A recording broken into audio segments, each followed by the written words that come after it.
this is the first of a series of conferences that I hope to do in the near future about documenting the process. This is focused on composition and scores. So for today, we're going to start with Katherine Liberovskaya. Katherine is a video media artist based in Montreal and New York, involved in experimental video since the 80s. She has produced numerous videos, video installations and performances, shown at various events and venues around the world. Since 2001, her work predominantly focused on collaborations with composers and sound artists, notably in live video and sound performance, where her live visuals seek to create improvisatory music for the eyes. So I'll leave you to Katherine, our first presenter today. Actually, the origins of notation and of scores are documentation rather than composition in the first place. So in the history of Western music, the invention of notation is quite recent. It appeared during the Middle Ages, originally devised by monks as a method for hinting the pitches of chanted melodies, notably in Gregorian chant. This is Earl Brown. It's a composition called December. They used various symbols, numbers, letters, very personal shapes, colors, to convey information to the performer about the way the piece is to be performed.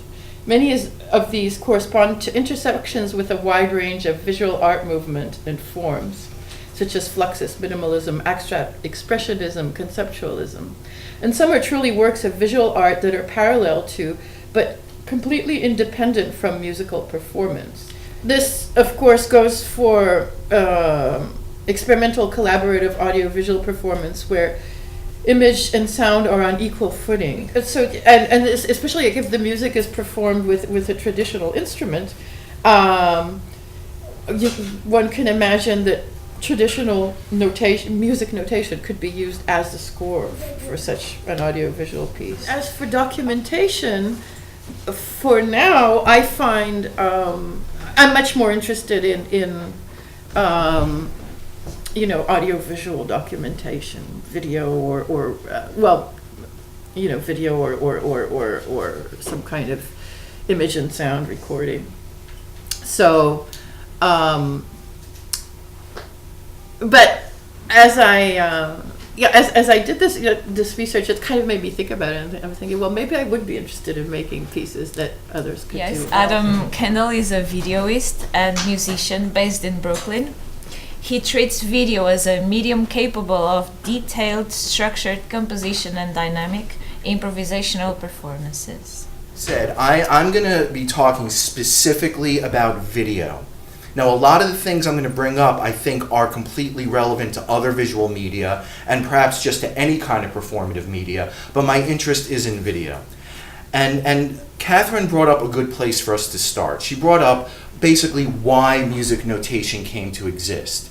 And before you can talk about what does it mean to notate for video, you have to ask yourself the question, what is the objective of notating for video?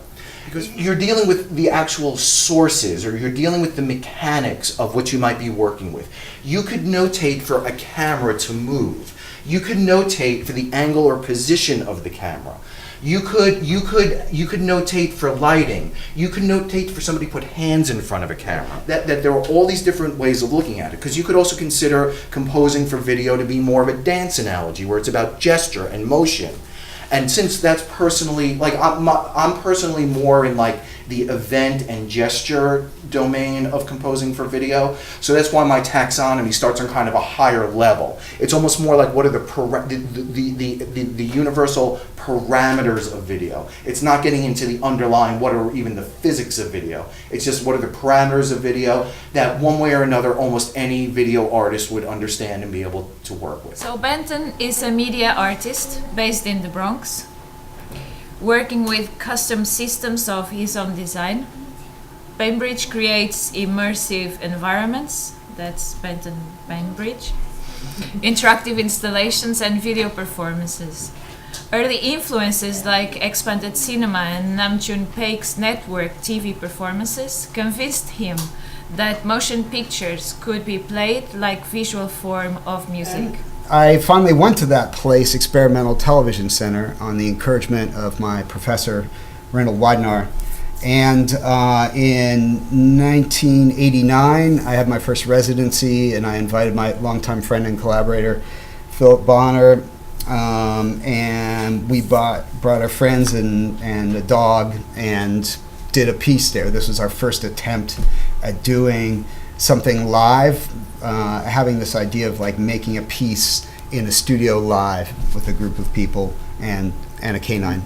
So just to talk about the structure there, so this was not, I couldn't find any documentation of this piece, but this was a simple practical structure to just be able to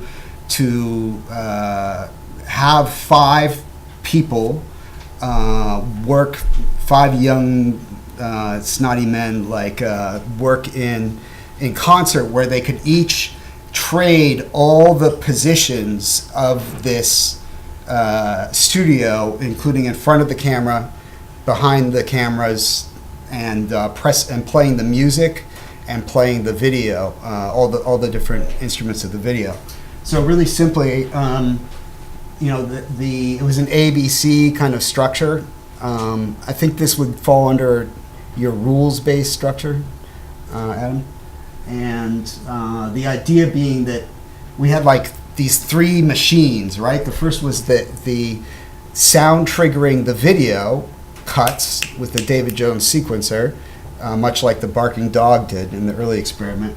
But then we wanted to cut to this back and forth between 2 other machines, which was, there was this industrial shop vac at Experimental TV Center that was dying, and I swear we didn't kill it. It was already on its way out, but we, found it endlessly amusing. Maybe it's just obnoxious, but so we had this sort of dying machine, and then we would be the living machines feeding ourselves to continue.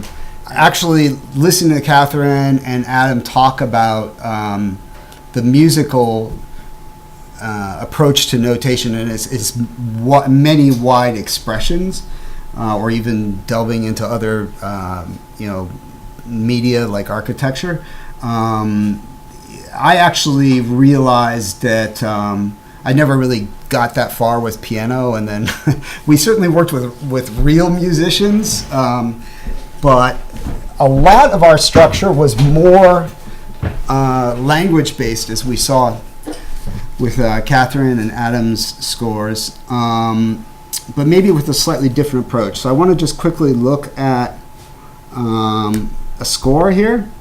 So this is a score for a piece called Repetitive Stress Syndrome, and as the name suggests, it's just like very repetitive things.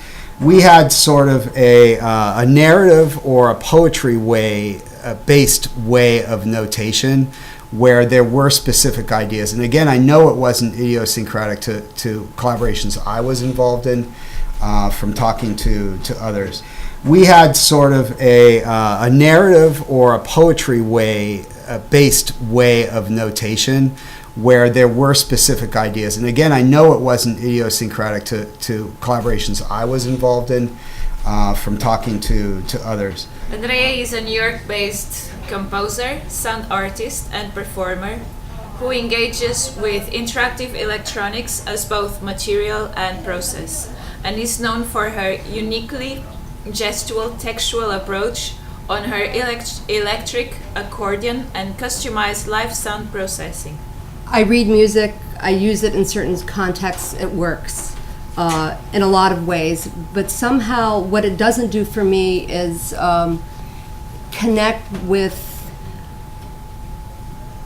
a visual, I guess I want to say a visual sensibility. Though I always wanted to be a composer, I never could quite work out how to do that because I don't really relate so much to music notation as a way to present my compositional ideas, traditional musical notation. Sort of use relationship to objects also as materials for creating sound or music. This, for example, is what I would describe as a personal archive through which I can actually make sound or potentially make sound. It depends. Or use objects for a different purpose than they once had, sonically. This used to be an ashtray. These are stones that, when next to the right condenser microphone, have a beautiful sound. And here they're a little quiet. But somehow this became an archive. I realized, okay, this is when I worked in offices. This is when I had a gig in Hamburg.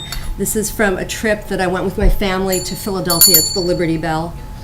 And if you read Walter Benjamin, he talks a lot about objects and, objects as index, that they have meaning, that they have, that they define us in a certain way. So in a way, and this piece of gray felt, this kind of Joseph Boise felt, was a lot about, for me, was a lot about being in art school, and I happened to buy this in Berlin. So I'm making all kinds of associations that when you look at this round thing, it means nothing to you, but it means a hell of a lot to me. And when I do a performance, I really have to have it. I have to have these things, whether or not I play them.